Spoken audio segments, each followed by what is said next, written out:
All right, welcome to my channel. Today I'm going to be discussing Arthur C. Clarke's 1957 novel, The Deep Range.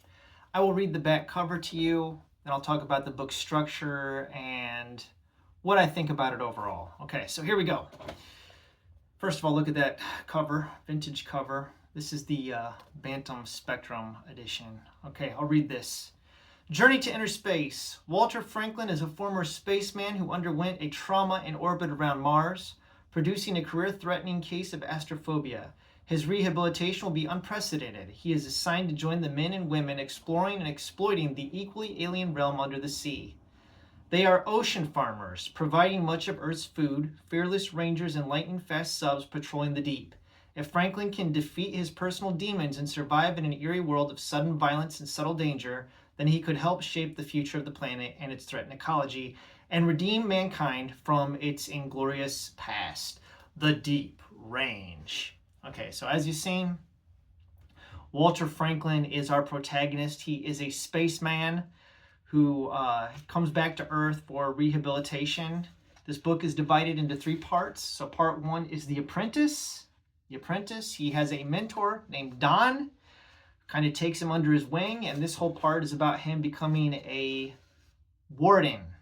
So what wardens are is they are basically underwater cowboys. I guess that's the best way I could describe it. So if you think about cattle in the 19th century and the cattle drive and using cow and livestock, these guys are kind of doing that with whales. Now, you're going to say, wait a minute, whaling has gone by the wayside. Well, in the 1950s, when this was written, that wasn't a thing yet. You know, now we have the whole save the whales and all that stuff. So this book hasn't aged that well. But in the 1950s, this was a possibility. So you have to look at this book through the lens of it's taking place in, I think, like the 2020s. If you figure out the math here. But for the ideas of the time. So there's a lot of like 1950s culture in this. So for instance, Walter Franklin meets a character named, what is her name? Indra, something. I'm pretty sure it's Indra. So her name is Indra. She's like got her hands inside of like a shark's mouth, like when you first meet her and you're like, whoa, she's going to be like, Dr. Sadler in Jurassic Park, and she doesn't turn out that way. So I think probably this book gets a lot of criticism because of its depiction of women. Like this woman eventually ends up quitting her job so she can stay home and take care of the kids. And so people will bash on the book for that. It's not being forward thinking. But, you know, in my opinion, if a woman wants to quit her job and stay home to take care of her family, is there anything wrong with that? Why is that a bad thing? You know, like if a woman wants to do that, she should be allowed to. So this isn't going to win points with feminist. But that first section is about Franklin being mentored. The second section of the book, he actually becomes an underwater warden and basically protects the whales from, you know, sharks and whatnot. But they're essentially being used for a food supply and for all the stuff you can get from them. You know, whale blubber and all that.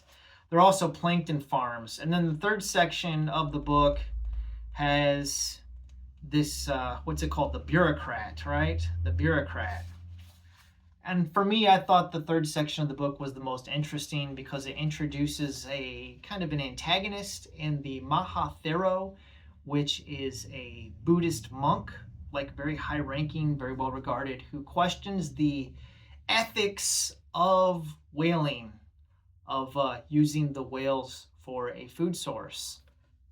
And I don't know if I'm going to highlight a whole lot of the material here. You kind of get the same themes that were present in the other Clarke novels, which I've already covered, which was, let me grab them real quick off my shelf. Childhood's End, okay? I think the Overlord aliens, their children, I think their children were vegetarians. So you get the vegetarianism in there. And then Songs of Distant Earth had the whole idea, as well as did Childhood's End, about Christianity and Islam and all like world religions, like Hinduism and stuff, becoming a non-thing. And you get the same thing here in the Deep Range. Like Buddhism is really the only one that survives because it's more of a, in Clarke's estimation, it's more of a philosophy than a religion. So yeah, I think Clarke considered himself something of like a crypto-Buddhist. And even though I can't find any information that he was actually a vegetarian, he promotes vegetarianism in his novels. So I thought that this third section of the novel for me was the most interesting because it gets into an ethical debate. And what it really focuses on, I think this is probably the actual theme of the novel, is what the Mahathero says to Franklin is this, quote, when that time comes, he's talking about if intelligent alien beings visit Earth, as they do in Childhood's End. Clarke thought that aliens would be more advanced than us. So this is Clarke's idea. So he's speaking through I think this is actually what Clarke thinks, and he's putting it in the mouth of the Mahathero. So Mahathero says this, when that time comes, the treatment man receives from his superiors, meaning advanced aliens, may well depend upon the way he has behaved towards the other creatures of his own world. So there you go. I think that's really the theme, what Clarke is getting at. But you actually have to like read through the book to get it. Now it is broken, like I said, into these 3 parts. Okay. So I don't know. It's kind of a mixed bag. I don't know if everybody's going to like this. I liked it. Every time I kind of got bored with, the section, it would transition to the next section. So that I don't think any section like overstayed its welcome. But Clarke's characterization, I think he gets criticized. His characters aren't real deep, but this Walter Franklin does have kind of like a character arc. So yeah, I think Clarke is more interested on world building and ideas than he is on the characters. So if there's any fault of his writing, it's that. So if I was going to put Clarke in a head-to-head against Isaac Asimov, I would say Asimov probably wins for interesting characters and entertainment, and Clarke probably wins for just the overall science fiction ideas themselves. If you can put the 2 of them together, I think you get something really interesting. But I haven't read enough of either one of them yet.